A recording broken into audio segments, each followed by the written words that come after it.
Welcome back to the third round of bracketology. We covered some pretty cool seasons already, and the votes are rolling in for your favorite Overwatch League matches, so they brought me in to cover the 2020 season. You know, 2020, the year that everyone is fond of looking back upon.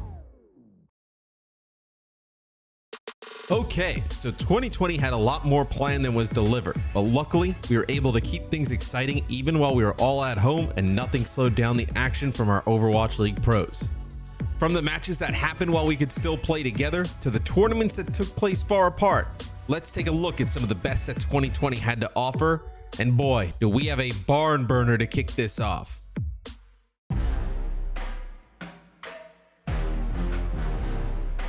Here I am talking about how great this season is. This is the first match? All right, fine, here we go. While it was early on in the season, neither the Houston Outlaws or the Boston Uprising had qualified for the 2019 season playoffs, and things weren't looking so hot at the start of 2020. So when these two teams came to match up at the Justice homestand in Washington, D.C., this wasn't going to be great Overwatch. Hell, it wasn't even going to be good Overwatch. These two teams tried to outscuff each other over the course of 7 deeply cursed maps. Thanks to a couple of ties, we somehow thanked them for their service. Jerry! He tried to make the moves! Jerry! Yeah, there were highlights, moments of purity and light that provided relief from the despair. Jerry achieved a legend status on Dorado. Oh my! What is that, Jerry? Then Jexa took over an entire map on Lucio of all heroes. Look at the aggression, look at the moves! The pair then took turns going beast mode late in the game as we shuffled through the control maps. It was one of the most unexpected and thus delightful duels we'd see all year. We should be grateful this match played out in front of a live audience 2 weeks before the pandemic pivoted to online competition. Was the cherry on top. Those Jerry chants? Incredible. God bless Bren and Josh for casting this 7-map banger. They got to witness some of the most brain-melting moments in Overwatch we've ever seen. Going into the first regional tournament final in Asia, I think most people expected some sort of fireworks between Seoul Dynasty and the Shanghai Dragons, but for the first 3 maps, it didn't seem like we'd even see a single spark. Seoul dominated the double shield mirror, and Shanghai committed uncharacteristic blunders, including a C9 to end Blizzard World. What happened? They just didn't touch Bren. What happened? Bren, they just didn't touch. No. One of the worst C9s in history. No. Down 3-0, with the Dragons' backs against the wall, in came Fearless and Lit. Back they went to their preferred Winston die with a diabolical Echo Sombra combination, and then the Dragons well and truly lit the fuse. Now we have a bit of life. Seoul kept it close to their credit, but there's a reason we use Fleta's incredible hold on King's Row in every single highlight package for the rest of the season and beyond. It's just that good. It's just that audacious. The headshot after headshot after headshot. I do not believe what we have just witnessed. The Shanghai Dragons are elite. That was the moment Fleta put one hand on the MVP trophy and dared the rest of the league to try and take it from him.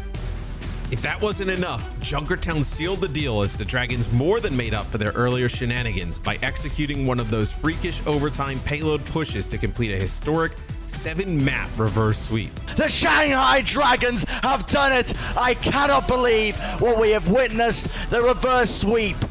Fireworks? Nah, this was an entire big bang. This was already the 4th meeting of the year between Paris and Philadelphia, 2 teams that had managed to forge a good old-fashioned organic rivalry. And like the first 3 installments, it was an instant classic that showcased some of the most distinguishedly talented damage dealers in the West.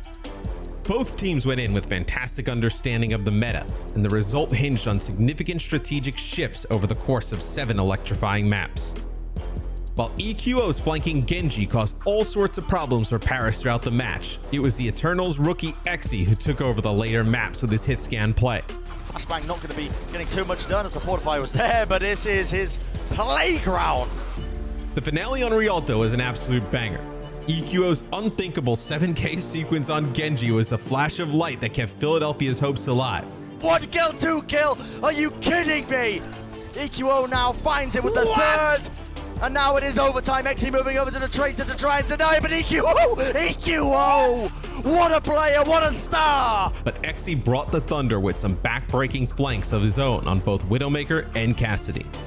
Not since the London Spitfire slogged through 15 maps all the way back in the very first stage finals did a team endure so much in a single day for a taste of victory. The Paris Eternal pumping in the damage, shutting down the Fusion, and they denied them of their crown, they denied them of their champion title. The Paris Eternal take the series. By the end, Paris had played 12 maps in a row, 5 against the Shock in an incredible semifinal, followed by 7 against Philadelphia. And not only were several players visibly feeling the strain, a fielder had competed from South Korea on 200 ping in the pre-dawn hours.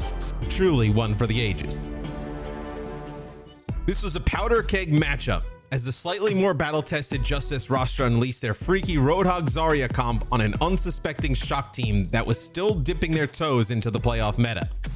After dropping the opening control map, the Shock opted for a comfort pick, but that backfired with a quickness as the Justice nearly smashed the Kings Row record with an unbelievable deathless attack round. And that's it. That's what was the round's over. 4 minutes and 40 seconds for Justice. What the hell? 23-0, I didn't make those numbers up. They really haven't. The Justice's improbable playoff run was made possible by an unlikely alchemy, as Stitch, Decay, and Janu formed a 3-pronged attack that not many teams could repel. Brand new Justice, baby.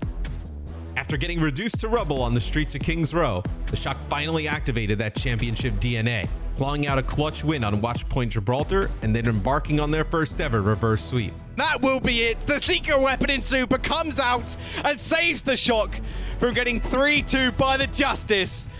The Justice now in the losers bracket, and Shock take the W.